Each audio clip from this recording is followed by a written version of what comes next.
지난 토요일 새벽에는 참된 권위라는 제목으로 말씀을 살펴보았습니다.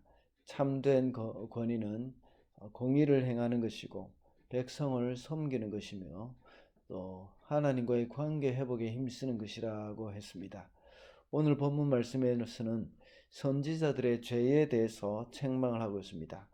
미가가 말하고 있는 선지자의 죄는 이 자신의 유익을 위해서 메시지를 다르게 전하였다는 것입니다. 거짓 선지자들은 하나님이 주시는 말씀에 따라서 선포한 것이 아니라 자신의 입에 먹을 것을 주면 평화를 외치지만 그렇지 않으면 전쟁을 예언한다고 말씀을 하고 있습니다. 이런 거짓 선지자들에게서 이미 하나님께서 돌아섰다고 말을 하고 있습니다.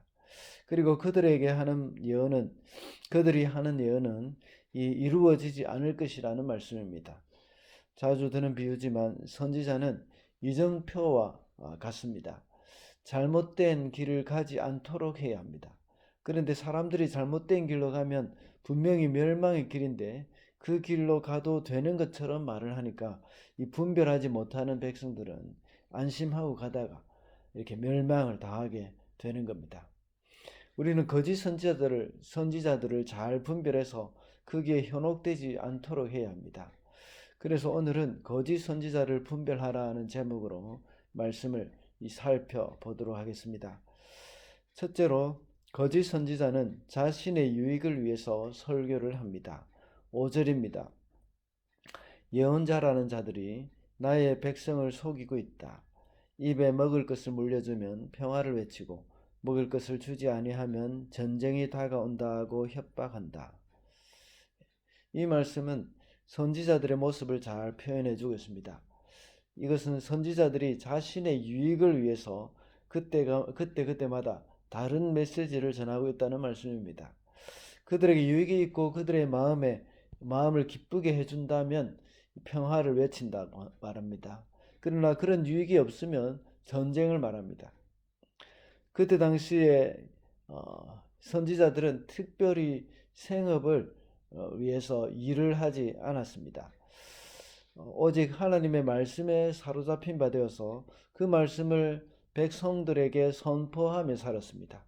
그래서 백성들이 그 선지자의 사역에 보답을 하면서 그것을 식량으로 삼기도 했습니다. 그 예로 사울이 왕이 되기 전에 아버지의 나귀를 찾다가 못 찾으니 사무엘에게 가서 물으려고 합니다. 그때 그가 가진 예물이 없다고 했을 때 그의 종이 말하기를 자기에게 은 한 세겔 4분의 1이 있다고 했습니다. 그것을 가지고 사무엘에게 갔던 일이 있습니다. 이와 같이 선지자들은 백성들이 주는 예물로 생활을 했습니다. 그러다 보니 거짓 선지자들은 하나님이 그들에게 주시는 말씀을 가지고 선포했던 것이 아니라 백성들이 그들에게 주는 그 물건에 따라서 또 예물에 따라서 메시지가 달라졌던 것입니다. 거짓 선지자들을 분별할 책임은 백성에게도 있습니다. 거짓 선지자들도 큰 문제이지만 거짓 선지자를 따라가는 사람들도 문제가 있습니다. 그들이 왜 거짓 선지자를 따라가겠습니까? 그들의 욕심 때문입니다. 참 선지자는 그들이 싫어하는 메시지를 많이 전했습니다. 회개하라고 하고 또 내 옛 자아가 죽어야 한다고 말을 합니다. 이 세상의 것을 버리고 배설물과 같이 여기라고 말을 합니다. 그런 말은 참 듣기가 싫습니다. 자기들이 이 세상에서 좀 떵떵거리고 잘 살고 싶고 또 부자로 살고 싶기 때문에 이 거짓 선지자들의 그 달콤한 메시지를 참 좋아합니다. 그리고 거기에 따라가기를 합니다. 그렇다고 해서 이 세상의 복을 말한다고 해서 그것이 무조건 거짓 선지자는 아닙니다. 다만 미가 시대의 선지자들과 같이 하나님의 뜻과는 상관없이 자신의 유익을 위해서 메시지를 전한다면 그것이 바로 거짓 선지자라고 할 수 있습니다. 둘째로 거짓 선지자는 자기의 생각대로 말씀을 전합니다. 5절과 6절입니다. 예언자라는 자들이 나의 백성을 속이고 있다. 입에 먹을 것을 물려주면 평화를 외치고 먹을 것을 주지 아니하면 전쟁이 다가온다고 협박한다. 예언자들아, 너희의 날이 끝났다. 이미 날이 저물었다.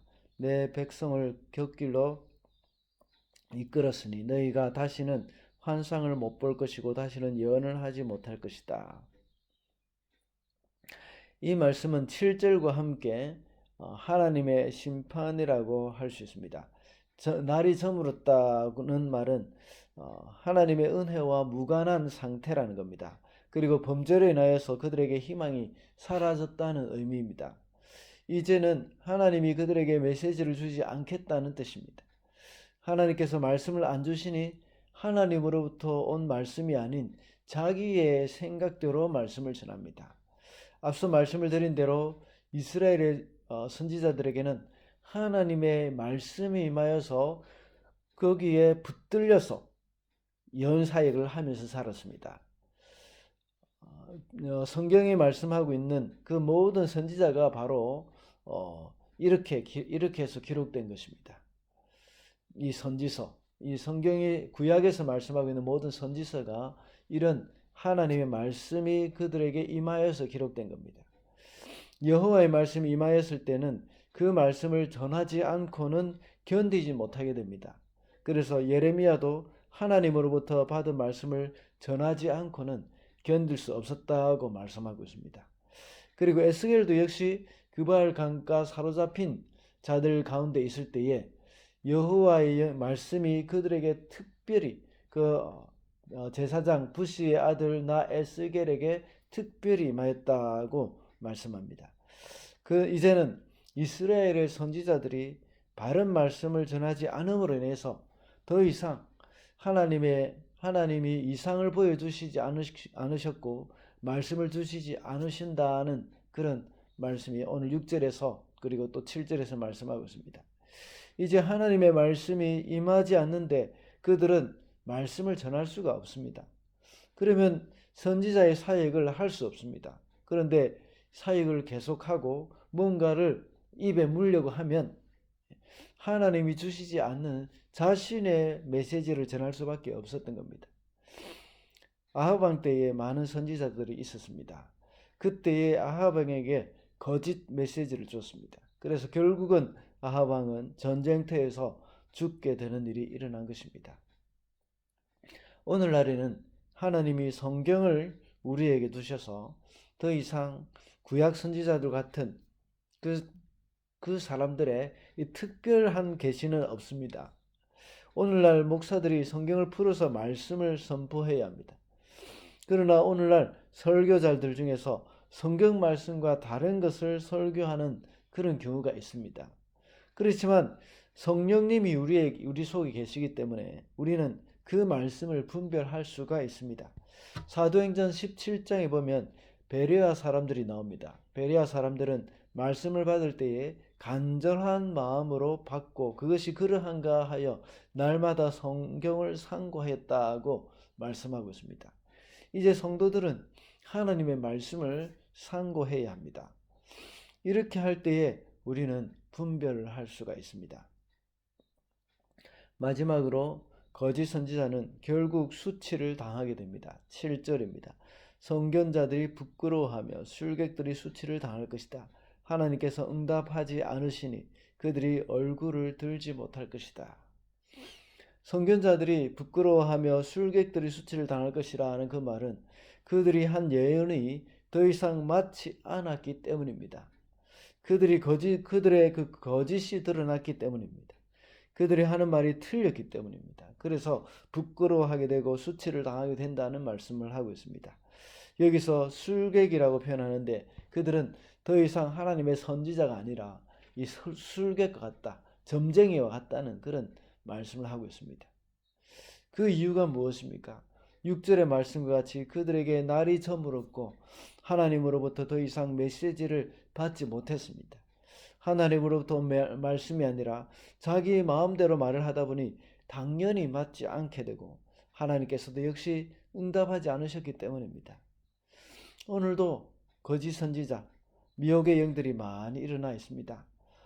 그런 가운데 계시록 요한계시록 2장 2절의 말씀을 보면 에베소 성도들은 악한 자들을 용납하지 아니한 것과 자칭 사도라고 하되 아닌 자들을 시험하여 그들의 거짓된 것을 내가 드러내었다고 말씀을 하고 있습니다. 에베소 성도들이 거짓 사도를 드러내었을 때에 그 거짓 사도들은 수치를 당한 것입니다. 에베소 교회가 이렇게 할 수 있었던 것은 그들이 하나님의 말씀을 잘 알고 있었기 때문입니다. 그래서 그들은 분별력을 가지고 있었습니다. 사도 바울이 3차 전도 여행 당시에 두란노 서원에서 2년 이상 성경을 부지런히 가르쳤습니다. 그것이 바로 에베소 지역이었습니다. 에베소 교회는 이런 기초가 정말 든든히 다져진 교회라고 할 수 있습니다. 이럴 때 그들은 분별력을 가지고 악한 자들을 용납하지 않고 거짓 사도들을 시험하여서 거짓된 것을 드러낼 수 있었습니다. 그러므로 우리도 역시 분별력을 가지고 거짓된 것을 분별하여서 그것이 틀렸다는 것을 드러내야 합니다. 그것이 바로 하나님의 말씀을 부지런히 묵상하고 그 말씀을 늘 우리가 공부를 하고 또 들을 때에 그것을 분별을 할 수 있다는 겁니다. 말씀을 맺겠습니다. 오늘은 거짓 선지자를 분별하라는 제목으로 말씀을 살펴봤습니다. 거짓 선지자는 자신의 유익을 위해서 설교를 한다고 했습니다. 그리고 거짓 선지자는 자기 생각대로 말씀을 전하고 결국은 수치를 당한다고 했습니다. 우리도 역시 하나님의 말씀 위에 든든히 서서 올바로 분별하게 되는 그런 저와 여러분이 되시기를 바랍니다.